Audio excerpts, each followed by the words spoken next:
It's mid-afternoon. A group of women sit under a flamboyant tree on mats.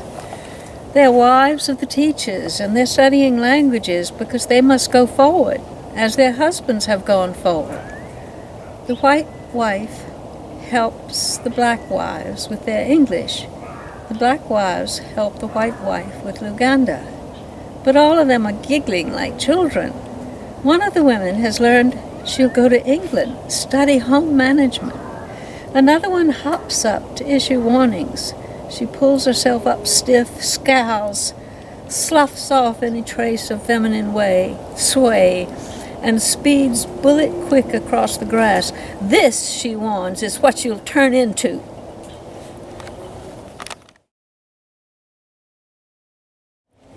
You approach Kampala, and for a disconcerting moment, you suspect the travel agent sent you wrong. You said Africa, not India. But here, you're looking at a maze of cement courtyards with pink and purple steps. A mosque, its minaret so white against the dark mud railroad yard, you think it's just been scrubbed. Two more mosques along the road. A Hindu temple, pink and phallic and jutting, with animal heads in vivid fuchsia and in shades of lavender. You pass the cinemas, gigantic heads of women with red drops on their foreheads. Stop for supplies at the Diamond Bakery, and you're waited on by a girl with sleek and long black hair. She checks the price in Gujarati, so you're told, with the man up on the ladder. The streets are bright with men in turbans, women ballooning pantaloons underneath their sheath dresses, girls in filmy golden threaded saris.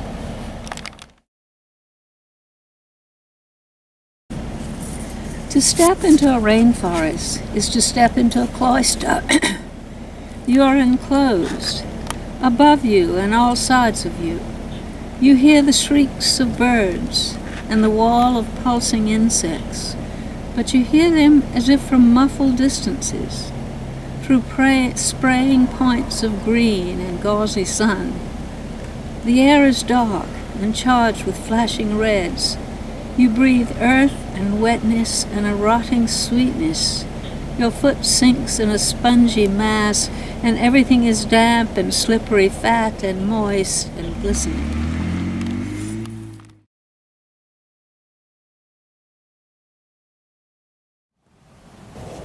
When you read in the Bible, 40 days in the wilderness, you might have a forest in mind, but you'd be wrong. It's best to think desert, because around thick green, you're not at all cast out. You are twined with living things. You smell them and watch them and taste them and feel them crawling up your neck. The moles, the weasels, the rabbits, the wagtails, the baubles, the hawks, the butterflies and bats and dragonflies, and most of all, the ants, ticks, spiders, mosquitoes, wasps, bees, locust beetles, worms, slugs, crickets, grasshoppers, centipedes, scorpions, and all the million nameless creeping beasties.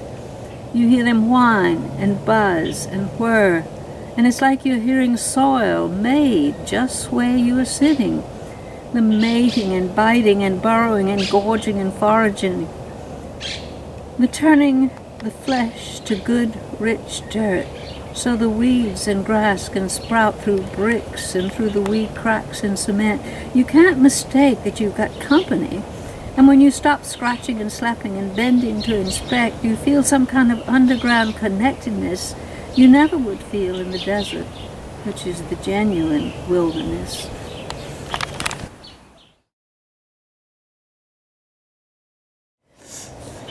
You could be a person who finds her happiness in textures, in handmade paper, in the knots of rough-weave linen, in the unpredicted warp of pottery or the dips and peaks of stucco. Maybe for a change you hold a flesh-warm chicken egg, or you are happy when you rub your fingertips along the soft inside of leather gloves. These textures of the world possess a rarely mentioned joy.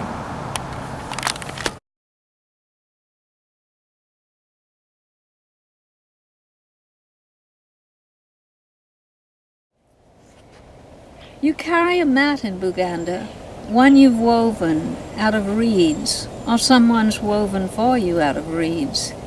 It could be plain, or it could be brightly dyed. You get together to exchange news.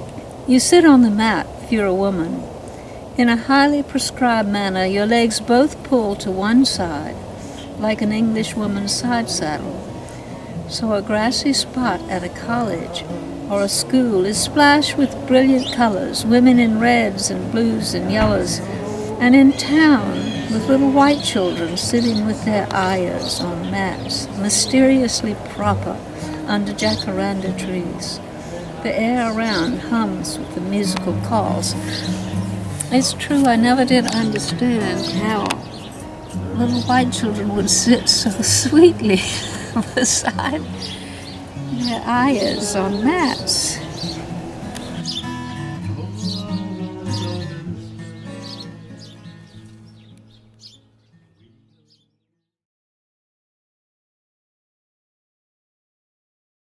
On storms. It's possible to be sitting at tea inside, at the dining room table by a wall of windows. It's possible that when you pour your tea, it's sunny. While you sip, you begin to note it's overcast outside. And when you're on your second cup, you hop up quick to slam the windows shut before you calmly sit back down. It's possible you keep drinking, though you can't hear your companion, for some minutes in the flooding, pounding water and the crack, flash, crack of the ear-splitting, too-close lightning strikes. It's possible that at the end of tea, it's quiet again, and merely dripping when you step outside, though the ground, as far as you can see, is yanked off limbs and shredded up wood and heaps and tangles and hillocks of leaves piled everywhere you look.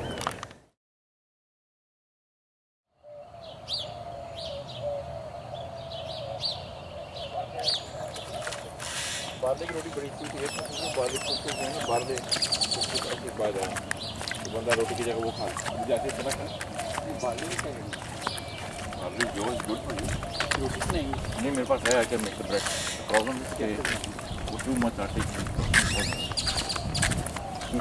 आम simple रोटी मेरी वो जो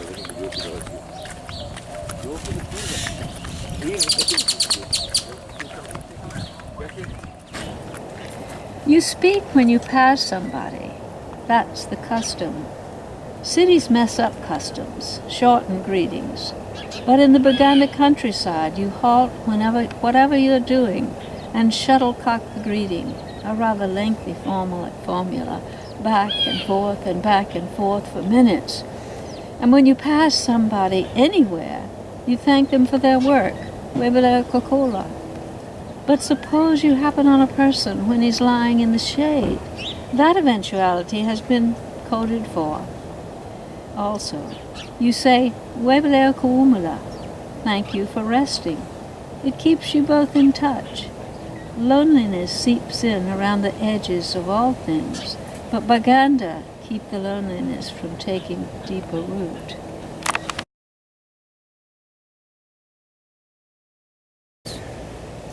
Smells. They elude the massive degradation that sight and sound have undergone in our wired-up, high-tech world.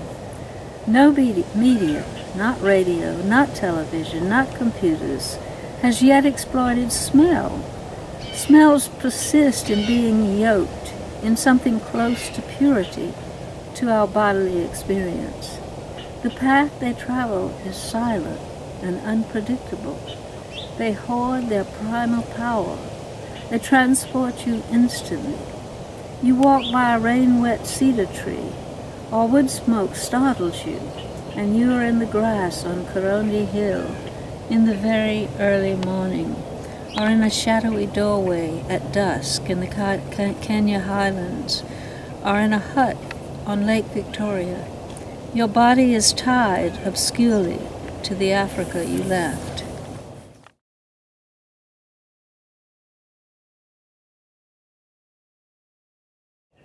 Candlelight is like the hut, the origin of things. The light is fragile, the dark envelops it, and the feel of that sits deep in us.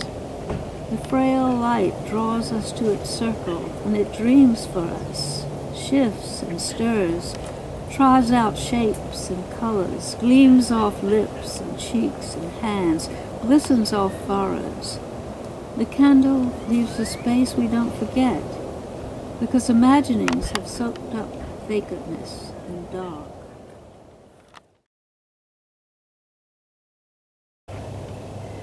There are spots where the rainforest touches Lake Victoria. If you're nearby on a moonless night, you'll hear what sounds like peace, the lap of water in a breeze, the splash of a solitary fish, or of something bigger than a fish, the pulse of insects, the croak of frogs, the mysterious cracklings of the underbrush. From time to time, the low roar of a hippo, or a hyrax crying out like a wounded child, and holding steady under it, you hear a throbbing moan, which might be bird or beast or man or the voice of the earth itself.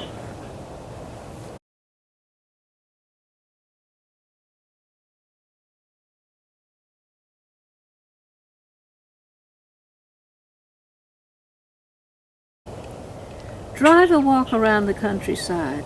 You come on heaps of mud, highly irregular pyramids, a few with extra peaks, some taller than you are. You learn they're anthills, but then you ask about the scaffolding, the structure of bent sticks you see tied carefully around the edifice for catching the flying ants, you're told. Oh, you know the ants are food, but still, you contemplate the mystery for years. Can there be something gooey on the sticks? Something in the genes of flying ants that tells them not to pass through stick-built scaffolding? In time the veil is lifted. You learn. When ants swarm, and it's at night they swarm, you drape a cross around the structure, and there you have the ants safely trapped for cooking. Or you can, if the process catches your interest, continue building scenes inside your head of herding flying ants from cloth to pot.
The size of feasts and the height of coffee trees, that's how you gauge the weight and honor, the equitibua of a person. It's best when the feast is in the coffee's shade. It can be, because there are venerable groves so old the trunks are thick as eucalyptus and tall as acacia trees. You drive a rutted trail through the coffee trees. You park by elephant grass. You walk toward singing, or toward reds and blues you see through leaves and through the white sprig shoots and branches. You greet. You spread your mat beside the richer mats. You sit Kaganda fashion, knees bent politely toward one side, and you listen till you catch the flow. It's antiphonal, and it's Luganda. You add your voice. The wind comes through, brings smoke and waves of spice, and the leaf roof skitters with light.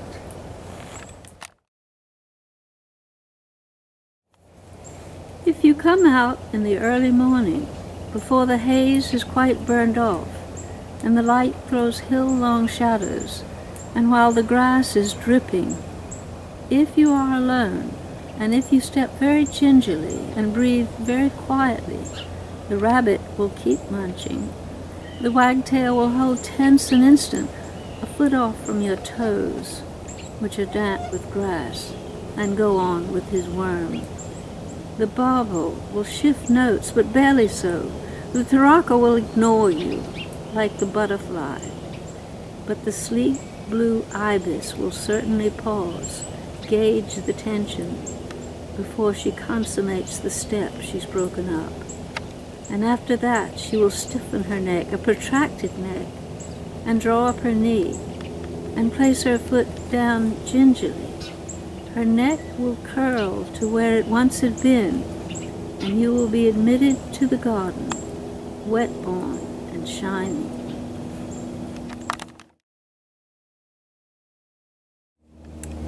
Novels are deceptive.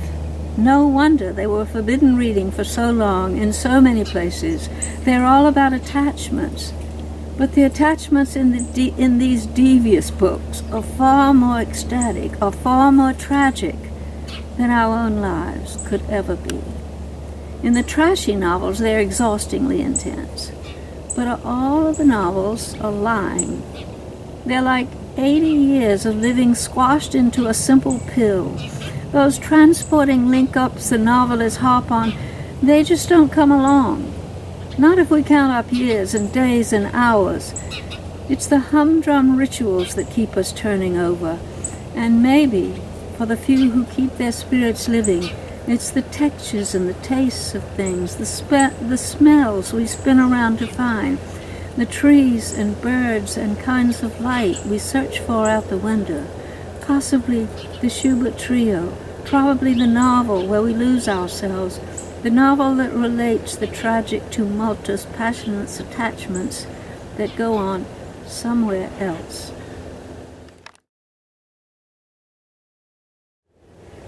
You grab your shirt tail, rub off goop where the dog comes slobbering, and when mosquitoes leave blood streaks or birds splat on your hair, you reach for a cloth to wipe off sweat or snot or tears or your various secretions of red and yellow and brown or the white of your milk or seeds. You rub briskly to keep yourself dry, distinct, to coax your skin to an impermeable wall around your clean-cut form, not to be sunk in mouthy love and gooey birth, all streaming labyrinthine openings. You buttress yourself behind dry stone and glass and metal. You slave to hold the razor edge of the moment, of the cool and compact body, when you're 21 perhaps. And then one day it happens. The waters dry up. You shrink to rattling until the fluids all around you rush back in and suck you back to muck.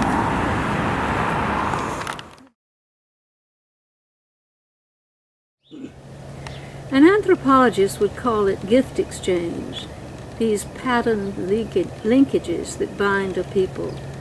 Cowrie shells, ivory beads and coins, cows and goats and fruit and chickens, women back and forth to weave the threads of culture.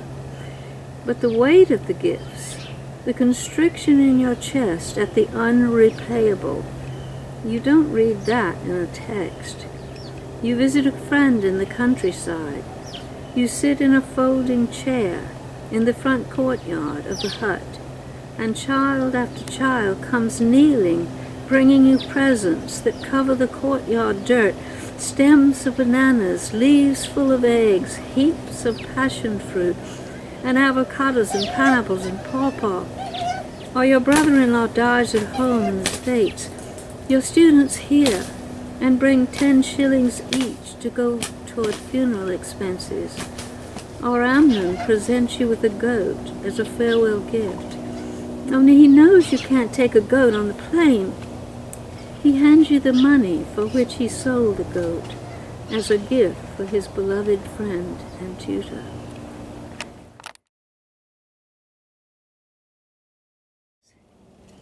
It used to be a rude cliché that people in the South anywhere, were happy, simple people. Only now we know it's true. I mean the happiness. And if not forever happy, then at the very least sexier, which is easy to confuse with happier. We've pinned it down at last. Sun people have a corner on a sex hormone, and now it all makes sense. The sun-starved Scots and Danes and Poles who cling to their African dreams, millennia of sun god worshippers before the Protestant God came measuring things. But then, at any latitude, we take our peculiar allotment of hormones and run it through our busy brains till it's ground into imaginings, unalloyed imaginings, adaptable to any object whatsoever, as long as it foxes a god who calculates.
You live in the countryside in Africa.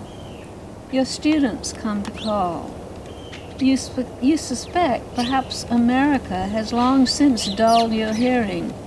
What with jackhammers out your window, sirens shrilling, shrieking alarms at 2 or 3 in the morning, you come to this conclusion because you cannot hear your visitors. And it's not simply the language. Your callers are talking in the barest of a whisper, most of all the girls. You lean closer. You ask them please to shout. Finally you resort to merely nodding at whatever it is they might have come to whisper. It's many months before you have the wits to grasp the mystery. It's the hierarchical Baganda. It's the super-hierarchical Batutsi.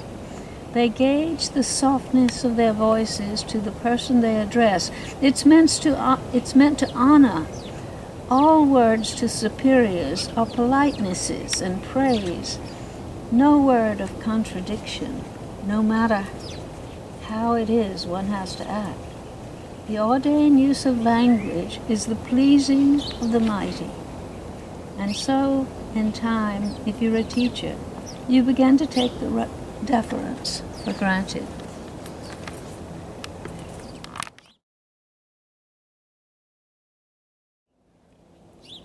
Sex, the trickster. Imagine a dead white male declaring, years and years ago, that it all comes down to sex. Let a man work with a woman, and it'll all slide down to sex. Let a woman give a man an order, and he'll wrestle her down by sex. Snare a woman's sympathy, and you have her sex unasked. It's psychology, outmoded. It should not see print these days. But just suppose you do uncover such a thing, in a novel, say. Be fair. Let a writer have a minute to defend herself. Form is tyrant here, she'll say. Forget the formless muddles that you live. Who wants to read the actual? Take the mocked-up denouement for your worst nightmare of mortification, and be glad you never let things slip so far.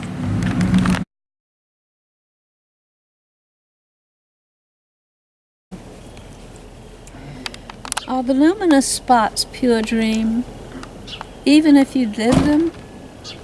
And what can you say about them if they ignored all politics and race and poverty and genocide and plague? You say they come from far away, from a barely believed in sight, yet they underlie the way you see, even, for instance, the way you imagine a meal. The breakfast will be laid out on a porch. The vines must only halfway close you in, and you must have some gauzy streaks of early morning sun. That's possible if you're a southerner. It's harder to have banks of bougainvillea or drifting wood smoke. Harder still to get the thump of the mortar and pestle or the hornbills, or to suspect you live outdoors, where over breakfast early morning visiting girls will wait on the grass and hum, or a man in a long white robe will stop with blades of grass glued to his toes. For a while you'll take their word, after you've fled Uganda, that it's good you have a telephone, because the telephone connects you in the way you want connection. But you will be wrong to believe them. And it may take years before you grasp what you are missing, that the virtual body is a cold body, lonely, with wires in the place of blood and veins. While you remember a spot where the air was live, chaotically alive, but warm and sweet and flowing, filling the chasms yawning inside you.